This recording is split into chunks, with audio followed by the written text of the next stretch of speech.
Celui qui croit en moi fera aussi les œuvres que je fais. Les œuvres que je fais. Il en sera le plus grand. Parce que je m'en vais auprès du Père. Et Dieu bénisse sa parole. Amen. À travers ce message, j'aimerais nous amener à prendre conscience de notre identité et notre potentialité en Christ. Et cela nous permettra d'entrer dans la dimension des exploits. Prendre conscience de notre identité, du potentiel que tu as en Christ, et cela le gage des exploits. Jésus est en train de s'entretenir avec ses disciples. C'était à la veille de la crucifixion. Au verset 1 de Jean chapitre 14 que nous venons de lire, il voulait rassurer ses disciples. Il pouvait leur dire que votre cœur ne se trouble point. Croyez en Dieu, croyez en moi. J'aimerais, avant de continuer, de dire à personne, crois en Dieu. Ce qui était impossible est devenu possible. Ce n'est pas par les troubles que tu pourras trouver des solutions, mais c'est en faisant confiance en Dieu. Amen. Amen. Il dit, celui qui croit en moi fera les œuvres que je fais. J'ai interrogé cette écriture. J'ai interrogé la Bible. Jésus a ressuscité Lazare. Jésus a ressuscité la fille de Naïn, la fille de Jairus. Il a ressuscité le fils de la femme de Naïn. Jésus a apaisé la tempête. Jésus a opéré des miracles. Mais il dit ceci: celui qui croit en moi fera les œuvres que je fais. Bien-aimé dans le Seigneur, la vie chrétienne ne se limite pas seulement à dire j'ai la foi, mais la vie chrétienne, c'est aussi faire ce que Christ a fait. Amen. Si Christ a guéri, tu es appelé à guérir. Si Christ a ressuscité, tu peux ressusciter. Si Christ a ouvert les yeux des aveugles, tu peux ouvrir aussi les yeux des aveugles. C'est pourquoi le terme dit ceci: appelé à faire des exploits. En d'autres termes, appelé à prolonger ce que Jésus-Christ a fait. Amen. Alléluia. Amen. Alléluia. Amen. À travers des exploits, les gens vont respecter Dieu. Quand David a fait tomber Goliath, même Saoul qui était le roi, il a eu peur de David. Tous les Philistins ont eu peur de David. Mais Jésus dit ceci: si tu crois en moi, est-ce qu'il y a quelqu'un qui croit en Jésus? Est-ce qu'il y a quelqu'un qui croit en Jésus? Si tu crois en Jésus, j'aimerais t'annoncer ce soir: si Jésus a marché sur les eaux, tu peux marcher aussi sur tes problèmes, tu peux aussi marcher sur tes difficultés. Rien ne pourra s'opposer à toi. Quand il était sur la terre, il pouvait dire: mon père agit, moi aussi j'agis. Pourquoi? Parce qu'il avait la semence du Père. Si tu t'appelles chrétien, cela veut dire que tu as la semence de Christ. Si tu as la semence de Christ, tu vas reproduire ce que Christ a produit. J'ai quelques vérités par rapport à ces passages. Si je vais proposer un sous-thème ce soir, je l'ai intitulé Faire et vivre les exploits par la foi. Vivre et faire les exploits par la foi. Dans ces passages, la première vérité est que Jésus ne cherche pas les spectateurs de sa gloire, mais Jésus cherche les partenaires de son œuvre. Amen. Jésus ne cherche pas les spectateurs de ce qu'il a fait. Jésus ne cherche pas ceux qui admirent ce qu'il a fait. Mais Jésus cherche ceux avec qui il va travailler. Et la personne avec qui il va travailler, c'est toi et c'est moi. À seule condition que tu crois en lui.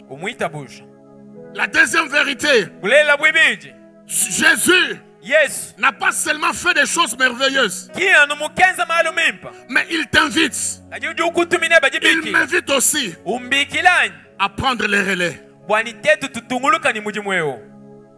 Alléluia. Amen. Là où il s'est arrêté, c'est toi, là où toi et moi devons commencer. Je me rappelle de la vie d'Élisée. Élie a fait 7 miracles. Mais Élisée, qui était son fils, a fait 14 miracles. C'est pourquoi Jésus pouvait dire: celui qui croit en moi fera ce que je fais, et il fera les œuvres les plus grandes. Bien-aimé dans le Seigneur, il est temps que tu comprennes que le temps de prendre le relais est arrivé. Que le temps de prendre le relais est arrivé. Jésus est parti au ciel, mais l'œuvre de Dieu doit se prolonger sur la terre à travers de toi et à travers de moi. Troisième vérité, Jésus affirme que ceux qui croient en lui ne se contenteront pas d'admirer ce qu'il a fait, ne se contenteront pas de dire que Jésus a ressuscité, ne se contenteront pas pour dire que Jésus a guéri, mais ils les reproduiront. J'aimerais te dire ce soir, n'aie pas peur, n'aie pas peur. Même si dans ta famille quelqu'un est malade, ne vois pas son âge, ne vois pas ce qu'il est. La Bible dit ceci: voici les miracles qui accompagneront ceux qui ont cru. En mon nom, ils imposeront les mains sur les malades, et les malades seront guéris. Ce n'est pas toi qui guéris, mais c'est Jésus qui guérit au travers de toi. Amen. Vous savez, j'ai lisé la parole de Dieu dans Actes des Apôtres chapitre 19, verset 11. La Bible dit ceci: Dieu opérait des miracles extraordinaires à travers les mains de Paul. Cela veut dire, ce n'était pas Paul qui opérait des miracles, mais c'est Jésus qui opérait au travers de Paul. J'aimerais qu'il y ait des Paul en cette église, qu'il y ait des Paul dans cette génération, alors que les miracles extraordinaires, mais Dieu fait des miracles extraordinaires. J'aimerais te dire ce soir, n'aie pas peur des miracles. Active ta foi. Active ta foi. Ça ne se fera pas par ta force, mais ça se fera par la puissance de Dieu. Ça ne te fera pas par ta force, mais ça se fera par la puissance de Dieu. La Bible déclare dans Hébreux chapitre 11 que malgré son âge avancé, la foi a rendu Sarah capable de concevoir. J'aimerais te dire, l'homme et la femme qui ont la foi La foi les rendra capables de produire et de produire des surnaturels. De produire et de produire des surnaturels. C'est pourquoi Jésus dit, celui qui croira en moi, non seulement il fera ce que je fais, mais il fera les œuvres les plus grandes. Les œuvres les plus grandes, ce n'est pas j'ai prié Dieu du travail. Non. Il faut que là où tu es, qu'on sente que tu es un enfant de Dieu. Je me rappelle une fois, c'était vers l'année 2002, dans une famille d'accueil où j'étais à Kinshasa. Il y avait une fille qui était sur le point de mourir. Sa mère commençait à pleurer. J'étais sur le point d'aller à l'église. On me rappelle. J'ai pris l'enfant dans mes mains. J'ai dit, Seigneur, tu as ressuscité les morts. Cet enfant ne mourra pas. Bien aimé dans le Seigneur, pas prière de 5 minutes, pas prière de 10 minutes, une seule minute et une seule déclaration. L'enfant a commencé à transpirer. C'est pour te dire, les miracles ne se reproduisent pas dans beaucoup de paroles, mais les miracles se produisent avec la foi. Les exploits ne se produisent pas en multipliant les paroles, mais ça se produit avec la foi. Quatrième vérité, tout chrétien n'est pas appelé à une vie ordinaire, mais une vie d'impact et de victoire surnaturelle pour la gloire de Dieu.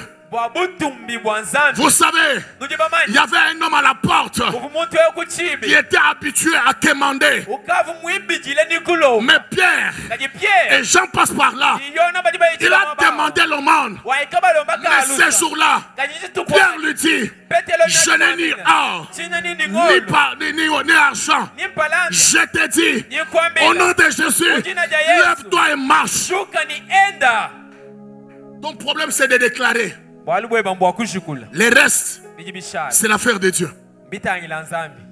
Ce soir, j'aimerais voir les gens qui vont regarder leurs problèmes et qui vont déclarer afin que les miracles se produisent. Écoute, il y a un homme dans la Bible, il s'appelle Élie. Quand vous lisez 1 Roi chapitre 17, verset 1, c'était le moment du désordre en Israël. Élie se présente. Je ne sais pas poussé par quoi.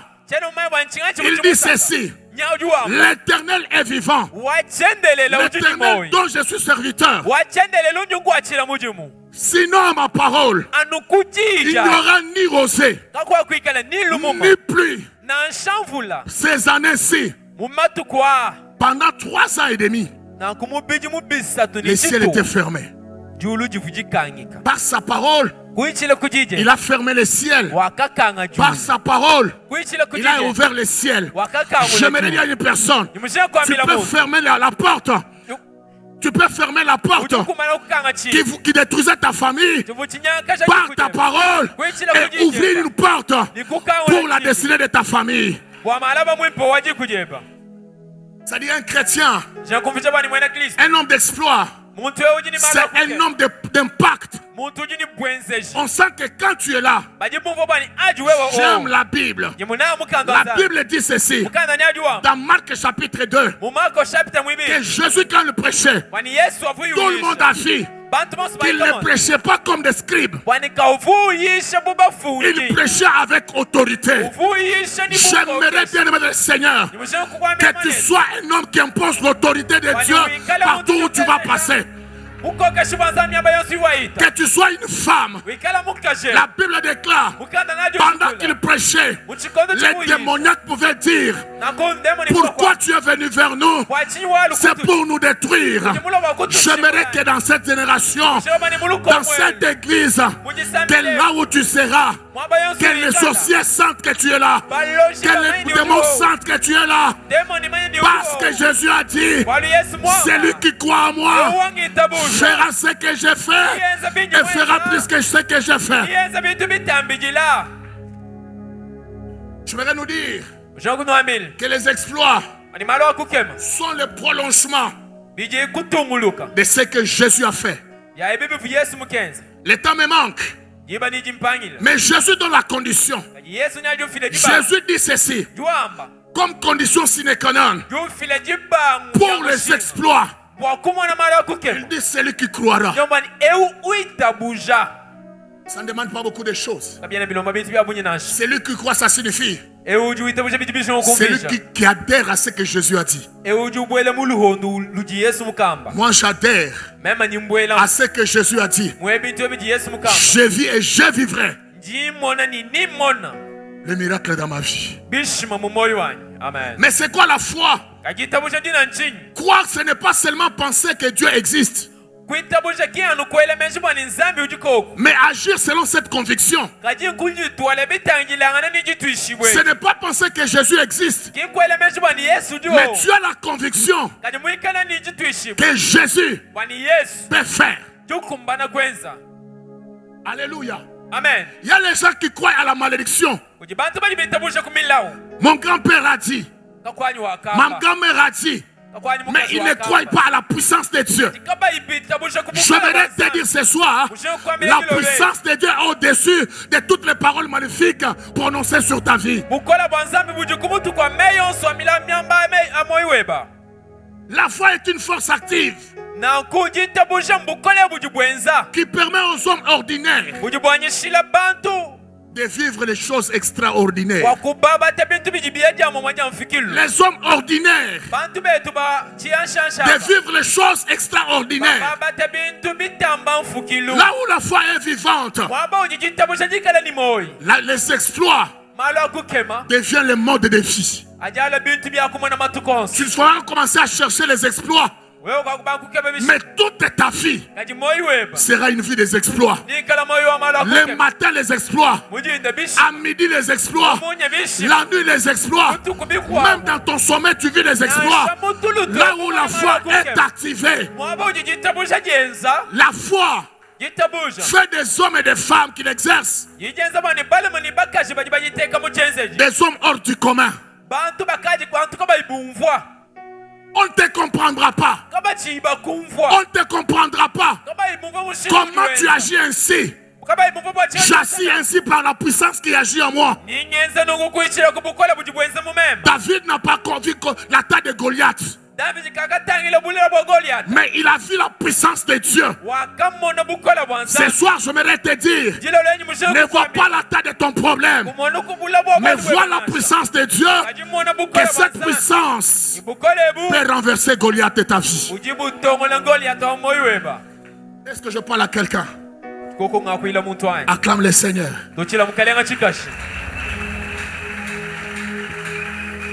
J'aimerais te faire comprendre les exploits que la foi produit. Lisons Hébreux chapitre 11, versets 32 à 34. Hébreux 11, 32 à 34. La Bible dit ceci: que dirais-je encore? Le temps me manquerait pour parler de Gédéon, pour parler de Barak, pour parler de Samson, pour parler de Jephthé, pour parler de David, pour parler de Samuel et pour parler de prophètes. Je suis venu à quelqu'un. Si tu as la foi, on parlera de toi comme on a parlé pour David. On parlera de toi comme on a parlé de Josué. On parlera de toi comme on a parlé de Jephthé. Après ce programme, on parlera de toi. Après ce programme, on parlera de ton ministère. Après ce programme, on parlera que tu es notre homme. Est-ce qu'il y a les hommes extraordinaires en ces lieux? Élève ta main droite. Si on parlera de moi, on parlera de moi. Par la foi, on parlera de moi. Mais écoute, pourquoi on a parlé d'eux? On dit par la foi. On dit par quoi? Par la foi. Ils vainquirent les royaumes. Ils vainquirent les royaumes. Ils ont vaincu les royaumes. Ils ont exercé la justice. Ils ont obtenu des promesses. Ils ont fermé la gueule de lion. Ils ont atteint la puissance de feu. Ils ont échappé au tranchant de l'épée. Ils ont guéri leurs maladies. Ils furent veillant à la guerre. Ils mirent en fuite les armées étrangères. J'aimerais te dire, si ils ont vaincu les royaumes, par la foi tu peux vaincre les royaumes de ta famille. My God, je croyais que je parlais à quelqu'un. Par ta foi tu peux vaincre les royaumes. J'aimerais te dire, quand on parle des royaumes, les royaumes symbolisent les systèmes. Une puissance qui domine ou qui oppresse. Une puissance qui oppresse. Les oppressions spirituelles. Mais je voudrais te dire ce soir, par la foi, tu peux renverser tout royaume qui s'oppose à la volonté de Dieu dans ta vie. Tu peux renverser le royaume qui s'oppose à la volonté de Dieu dans ta famille. Tu peux renverser le royaume. My God, my goodness. Alléluia. Là où tu as été opprimé, ce soir je vais te dire, lève-toi dans la foi. Celui qui t'opprimait sera opprimé. Alléluia. Amen. Alléluia. Amen. Alléluia. Amen. La Bible déclare, ils ont fermé la gueule de lion. C'est quoi les lions? Ça peut être les ennemis spirituels. Ça peut être les hommes méchants. Les situations dangereuses. Je vais te dire ce soir, tout ce qui voulait dévorer ta destinée, je déclare au nom de Jésus, ce qui menaçait ta destinée, leur gueule sera fermée. Leur gueule sera fermée. Ah, je suis dit à quelqu'un, les lions ne dévorera pas. La maladie ne dévorera pas. Parce que tu es un homme et femme de foi. Si Daniel a fermé la gueule de lion, tu vas fermer la gueule des maladies. Tu vas fermer la gueule de la mort. Est-ce que tu peux te lever ce soir? Commencer à prier. La Bible déclare, ils ont renversé le royaume. Ils ont renversé le royaume. Ils ont vaincu le royaume. Qu'est-ce qui domine ta vie? Qu'est-ce qui domine ta vie? Qu'est-ce qui domine ta famille? La Bible déclare, par la foi, ils guérirent leurs maladies. Par la foi, ils guérirent leurs maladies. C'est possible ce soir. Shanda Karaya Bashota. Reta Karaya Bashota. Reta Karaya Bashota. Est-ce que tu veux commencer à prier? Reta Baroya Bashota. Shanda Karaya Bashota. Qu'est-ce qui oppresse ta vie ce soir? Qu'est-ce qui oppresse ta santé ce soir? Qu'est-ce qui oppresse ta famille ce soir? L'Esprit de Dieu est là. Israël a souffert pendant 40 jours, pendant 40 nuits, oppressé par Goliath. Mais quand David s'est levé, il a vaincu. J'aimerais que tu frappes tes mains, tu pries.